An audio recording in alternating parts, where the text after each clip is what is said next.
పశ్చిమ గోదావరి జిల్లా ఉండిలో international aqua expo exhibition కార్యక్రమాన్ని ఎమ్మెల్యే రఘురామకృష్ణరాజు జిల్లా కలెక్టర్ నాగరాణి ప్రారంభించారు. గోదావరి జిల్లాలో ఆక్వా రంగం విస్తరించింది కాబట్టి ఈ కార్యక్రమాన్ని ఆక్వా రైతులు ఉపయోగించుకోవాలని ఎమ్మెల్యే రఘురామకృష్ణరాజు తెలిపారు. రొయ్యలు తింటే కొలెస్ట్రాల్ పెరుగుతుందని కొంతమంది తినడం మానేస్తున్నారని అన్నారు. వారానికి 2 రోజులు రొయ్యలు తినడం వల్ల శరీరానికి జింక్, మెగ్నీషియం, విటమిన్లు లభిస్తాయని అన్నారు.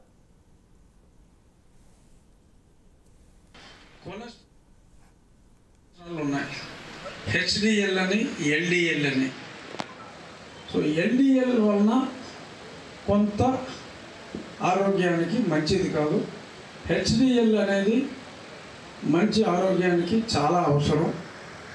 రొయ్యలో 2 రకాల కొలెస్ట్రాల్ ఉన్నప్పటికీ ఒక సైంటిఫిక్ స్టడీలో 1000 మంది మీద రొయ్య తినిపించిన తర్వాత అబ్జర్వ్ చేసింది ఏంటంటే 6 నుంచి 7%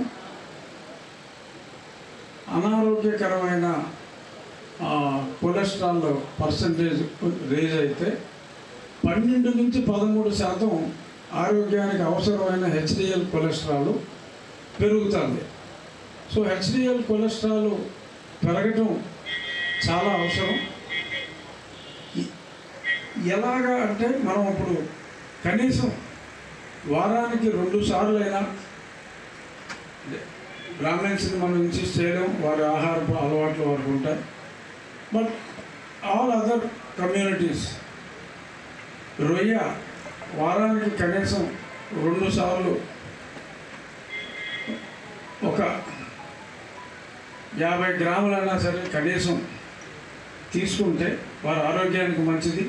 ఈవేళ మా ఏజెండా సూర్యమిత్ర అనేది ఒక 25 సంవత్సరాలు అంటే సిల్వర్ జూబ్లీ చేసుకున్న సంస్థగా మరి ఎన్నో ఒడిదుడుకుల నుంచి బ్లాక్ టైగర్ కాడించి సముద్రంలో సీడ్ పడే కాడించి ఈ స్థాయి దాకా ఉన్నాం.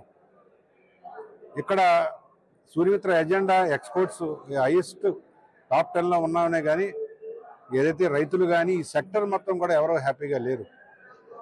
ఎందుకు లేరంటే దీనికి ఒక డైరెక్షన్ అనేది లేదు. ఎవరిష్టానుసారం దానికి వెళ్ళిపోవడం వల్ల ఇబ్బందులు జరిగినాయి. అయితే ఇప్పుడు సమయం ఏంటంటే మన భారతదేశంలో డొమెస్టిక్ మార్కెట్ని డెవలప్ చేసి రైతులకి స్టేబుల్ ప్రైస్, ఇప్పుడే రైతు సోదరులు ఉన్నారు, ఆ తర్వాత వారి యొక్క అభిప్రాయం తెలియజేస్తారు మీకు, దాన్ని నిలబెట్టగలిగితే గిట్టుబాటు ధర స్టేబుల్గా ప్రైస్ ఉండటం జరుగుతుంది.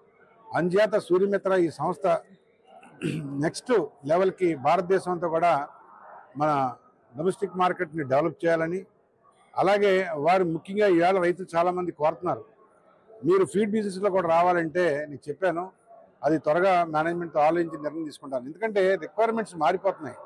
ముఖ్యంగా మీరు అందరూ ఆలోచించవలసింది తరాలు మారిపోతున్నాయి, జనరేషన్ మారిపోతుంది, టెక్నాలజీ మారిపోతుంది.